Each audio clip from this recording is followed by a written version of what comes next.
नमस्कार, मैं हूं श्रीराम चंदे और आप देख रहे हैं विश्व शांति दर्शन। आइए देखते हैं कुछ अच्छी और सकारात्मक खबरें। लेकिन सबसे पहले आज की सुर्खियां।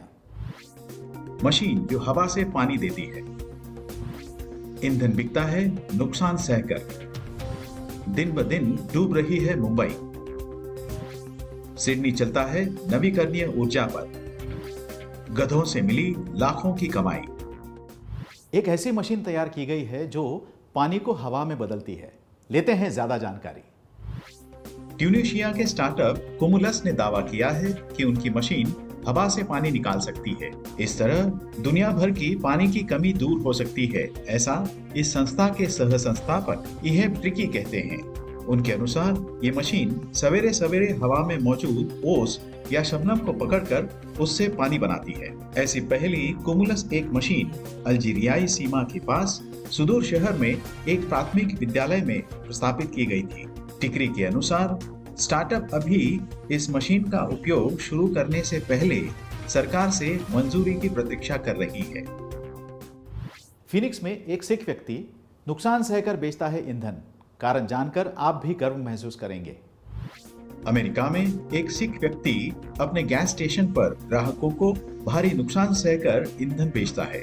फिनिक्स में एक गैस स्टेशन के मालिक जसविंदर सिंह को अपने खरीद के मूल्य से कम दरों पर ईंधन बेचकर हर महीने लगभग $500 का नुकसान होता है। सिंह $5.19 प्रति गैलन पर ईंधन बेचते हैं, जो उस कीमत से 47 सेंट कम है जिस पर वो इसे खरीदते हैं। वह प्रतिदिन लगभग 3,785 लीटर ईंधन बेचते हैं। औरों से अलग बनने की पसंद ने सिंह को सोशल मीडिया पर एक नायक के रूप में मशहूर कर दिया गया है। नुकसान सहकर ईंधन बेचने के पीछे का कारण वो कहते हैं कि लोगों के पास अभी पैसा नहीं है। मेरी माँ और मेरे पिता ने हमें सिखाया है कि अगर आपके पास कुछ है तो लोगों की मदद करें। उन्होंने कहा कि वो लोगों की मदद करना चाहते हैं, पैसे कमाना नहीं, और ऐसा करके वो बहुत खुश हैं। एक अध्ययन में पाया गया है कि मुंबई शहर हर साल 2 मिलीमीटर धंस रहा है। सुनते हैं यह खबर विस्तार से। जलवायु शोधकर्ताओं द्वारा प्रकाशित एक अध्ययन में मुंबई शहर को तकरीबन 2 मिलीमीटर प्रतिवर्ष धंसता पाया गया है। इस अध्ययन के अनुसार विशेषज्ञों का कहना है कि जब तक शहरी योजनाकारों और नगरपालिका अधिकारियों द्वारा तत्काल उपचार नहीं किए जाते, तब तक मुंबई में बाढ़ बढ़ने की संभावना है। भूमि का अवतलन पृथ्वी की सतह के नीचे की ओर ऊर्ध्वाधरण गति को संदर्भित करता है, जो भूजल निष्कर्षण, खनन, प्राकृतिक आर्द्र भूमि के सुधार, बुनियादी ढांचा परियोजनाओं और पारिस्थितिक गड़बड़ी के कारण हो सकता है। शोधकर्ताओं द्वारा उपयोग किए गए कार्यप्रणाली को पहले यूरोपीय आयोग और यूरोपीय अंतरिक्ष एजेंसी द्वारा कमीशन किए गए सी बैंड सेंटिनल 1 उपग्रह द्वारा कैप्चर किए गए 99 तटीय शहरों की उपग्रह छवियों को एकत्र करना था। फिर इंटरफेरोमेट्रिक सिंथेटिक एपर्चर रडार का उपयोग करके छवियों का विश्लेषण किया गया, जो रिमोट सेंसिंग के माध्यम से पृथ्वी की सतह पर विकृति को मापने के लिए आमतौर पर इस्तेमाल किए जाने वाली तकनीक है। हर शहर के लिए शोधकर्ताओं ने हर 2 महीने में एक उपग्रह छवि संसाधित की। 5 साल की अवधि में भूमि के घटने की दर को स्थापित करने के लिए हर साल कुल 6 छवियों को विश्लेषित किया गया। सिडनी शहर अब 100% नवीकरणीय ऊर्जा पर चलता है। आइए देखते हैं। ऑस्ट्रेलिया का सबसे बड़ा शहर सिडनी अब ऊर्जा के नवीकरणीय स्रोतों पर 100% संचालित हो रहा है। शहर के स्वामित्व वाली संपत्तियां हो, जैसे कि 115 इमारतें जिनमें पुस्तकालय, सामुदायिक हॉल और कार्यालय भवन शामिल हैं।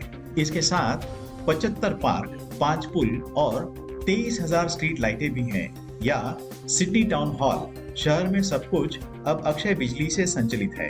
कथित तौर पर इस कदम से शहर को अगले 10 वर्षों के लिए अपने बिजली के बिलों पर $5 लाख से अधिक की बचत होगी।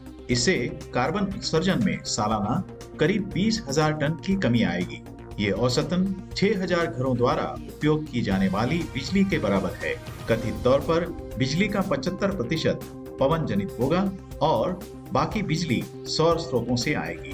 अक्षय ऊर्जा वक्का वक्का में वोमेन सोलर फार्म, इनोवेरेल के पास नीलम पवन फार्म और नोरा में शोल हेवन सौर फार्म से प्राप्त की जाएगी। एक युवक ने आईटी की नौकरी छोड़ी और गधी का दूध बेचा और कमाए लाखों रुपए। मिलते हैं श्रीनिवास गौड़ा से। सुनने में भले ही अजीब लगे, लेकिन मंगलुरु के एक शख्स को गधों में एक व्यवसाय की संकल्पना मिली है। 42 वर्षीय श्रीनिवास गौड़ा ने गधे का फार्म शुरू करने के लिए अपनी सॉफ्टवेयर कंपनी की नौकरी छोड़ दी। उन्होंने दक्षिण कन्नड़ा जिले के हीरा गांव में एक गधे का फार्म खोला, जो कर्नाटक में अपनी तरह का पहला और देश में दूसरा है। इस तरह का पहला गधा फार्म केरल के एर्नाकुलम जिले में खुला था। गौड़ा के लिए ये आसान काम नहीं था, क्योंकि जब उन्होंने गधे का फार्म खोलने की बात की तो लोगों ने उनका मजाक उड़ाया। वह पहले से ही हीरा गांव में एक एकीकृत कृषि और पशुपालन, पशु चिकित्सा सेवाएं, प्रशिक्षण और चारा विकास केंद्र चला रहे थे। उनके फार्म में बकरियां, खरगोश और मुर्गियां मिलती थी। गधे का दूध न केवल स्वादिष्ट होता है, बल्कि महंगा भी होता है, क्योंकि इसका औषधीय महत्व भी होता है। इसका उपयोग सौंदर्य उत्पादन बनाने में भी किया जाता है। गौड़ा छोटे छोटे पैकेट में लोगों को गधे का दूध सप्लाई कर रहे हैं। 30 मिलीलीटर दूध के पैकेट की कीमत होगी 150 रुपए और गौड़ा इसे मॉल, दुकानों और सुपरमार्केट के माध्यम से बेचने की योजना बना रहे हैं। फार्म खोलने के कुछ दिनों में गौड़ा को 17 लाख रुपए का ऑर्डर मिला है। ऐसा कौन सा पक्षी है जो पानी में तैर सकता है लेकिन हवा में उड़ नहीं सकता? आइए जानते हैं जाते जाते।